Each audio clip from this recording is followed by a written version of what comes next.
Even former. They can do it if they want.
Did the video was up in the end? Yes. I've known it. Oh yeah.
You're on your terrain.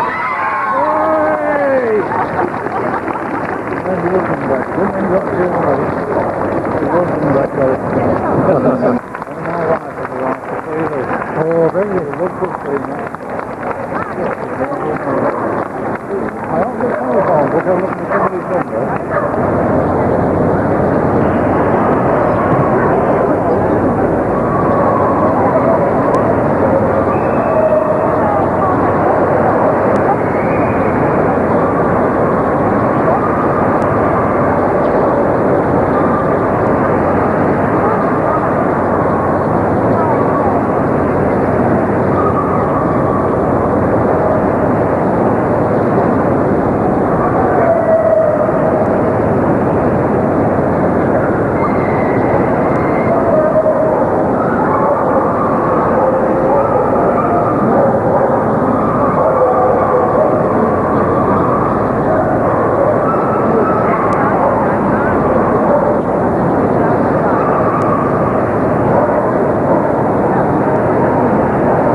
know what?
The low wines, he said, are monitored here by the still man, then returned to the second spirit still. The early runnings of this second distillation, known as foreshots, tend to be rougher, fierier spirits, and they are rejected. Only the middle part of the distillation is good enough to be reserved. At Glenmorangie, we keep less than a third, the least of any distillery in Scotland. The last runnings are known as the feints, which are too weak to be worthy of inclusion.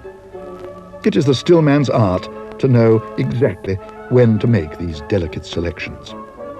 "Come," he said, "I will show you the glories of the wood." We stepped into a cool, airy place. This was the realm of the cooper.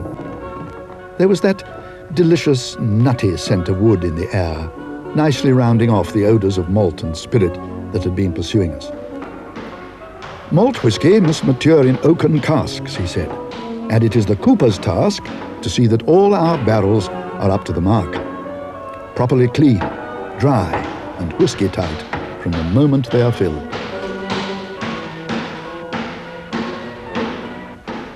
At length we made our way towards the warehouse, while he told me of its great glooms and shadowy recesses with a myriad casks reposing inside. He added that only a privileged few were admitted to this great sanctum: the excise officer, who lived on the premises, the manager, the warehouseman, and certain very select visitors, such as myself.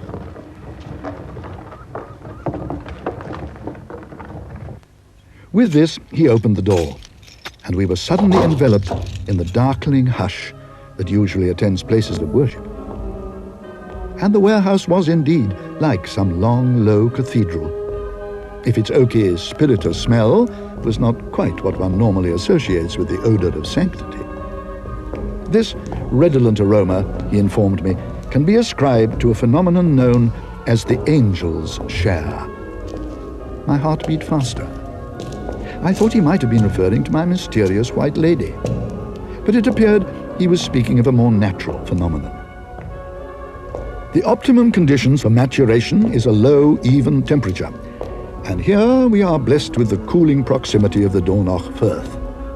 Even so, the evaporation through the casks amounts to thousands of gallons every year.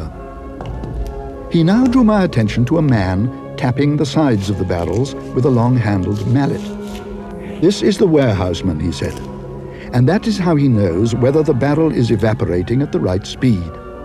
If the cask is unsound, he can tell by the way it sings. We walked up and down narrow corridors, where the barrels lay like so many portly medieval knights in their delicious crypt, while he instructed me in the mysteries of the oak. Nobody knows exactly why the oak accepts the rawness of the spirit and gives in its place qualities of softness, richness, bloom, and depth. This is something to do with the very nature of the tree itself, and may explain why the ancient Celts venerated it as a deity. Suffice it to say that the transformation takes place over many years. 3 is the minimum time by law in this country. At Glenmorangie, we don't allow it out for public consumption until it has reached a pinnacle of maturity after 10 full years in the oak. It is then, quite simply, incomparable. And what is available every year is limited entirely by what was distilled 10 years ago. So there you have it, he concluded. The whiskey comes in here like a lion and leaves, after 10 years, like a veritable lamb, good-tempered but lively, with the flowers upon its breath and the benignity of heaven in its spirit. It is then bottled and may be savoured neat or with water, for the singularity of its fortune is to come through every test with its character intact. I left well pleased with my day's work, as pleased indeed as the craftsmen who had gathered outside to receive their traditional end-of-the-day dram. Next morning, I presented myself again at the distillery as he had instructed. He said I might go wherever I wanted for any further photography I wished to take, and he put a corner at my disposal for my developing equipment. I started developing my photographs with considerable excitement, but I must admit I felt I had taken 1 or 2 winners the previous day. And as they came out of the developing bath, it seemed that my confidence had not been misplaced. And then I saw something that threw me into total confusion. She was there, again. I went out and walked distractedly round the distillery. Who was the girl? Why had I not noticed her? Why had my guide not spoken of her? When I finally caught up with him, urgent business connected with the audit was now occupying his whole attention. I made a selection of pictures as best I could and arranged them in the manager's office on the evening prior to the great day. Had I been preparing an exhibition of pictures for the public, I believe the critics would have been well pleased, for I began to see that the shots that I had taken for an amateur were remarkable. But I feared that the chairman might deplore this unauthorized addition. I slept that night in a ferment of expectation, pride, and anxiety. Audit day dawned. The chairman and his party arrived and presided over the books in another part of the building. Then, all at once, they were in the anteroom. I shook hands with the great man, mumbled my hopes for his enjoyment, and waited outside in numb expectancy as he made his circuit of my work.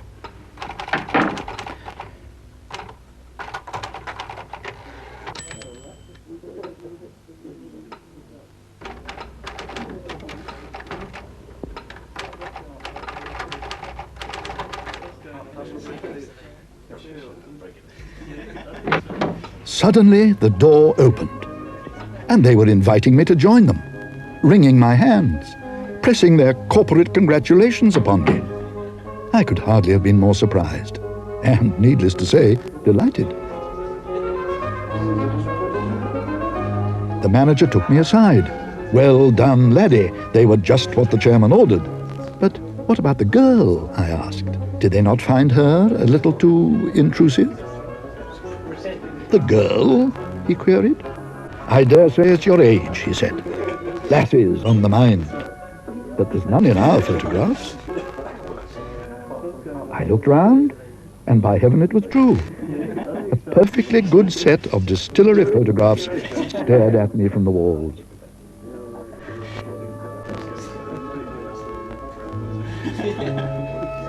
"Tell me," I asked, "do you by chance have a ghost in the distillery?" "Well now," he said. I can hear him as if it were yesterday. "We tell the apprentices sometimes that there's a white lady in the maltings, but that's just to keep 'em awake in the wee small hours when the malt needs turning. It's just a story. There's only one kind of spirit raised around here." So that's the story of my finding of Glenmorangie, my search for its secrets and the discoveries on the way. Today, a little has changed about the place. Whiskey is still made in the same way by a handful of craftsmen. And unlike almost anything else in life, the taste actually seems to improve upon one's first impression. I've never satisfactorily explained the young lady. Was she a local ghost, often manifesting but never mentioned? Or was she simply the private vision of an impressionable young man? Or was she, as I like to think, a spirit of place, of wood and seas and spring and peat moor, an inspiration of the ancient craft and companion of that other spirit, the Glenmorangie malt itself? I cannot tell you. All I can say is that I found both experiences infinitely satisfying. And though today I can only guarantee you an experience of the whiskey kind, I do not doubt for one moment that you will find, as I have, a certain recurring magic in the glass.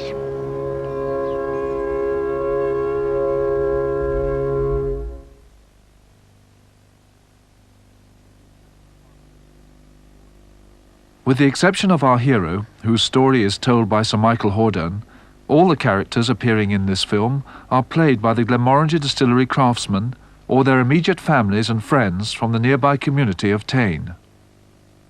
We are most grateful to the distillery manager, Ian McGregor, and his colleagues, the men of Tain, for helping us to capture the spirit of this finest of quality single malt Scotch whiskies and of the craftsmen who make it. We would like to thank them for their unique contribution to this production.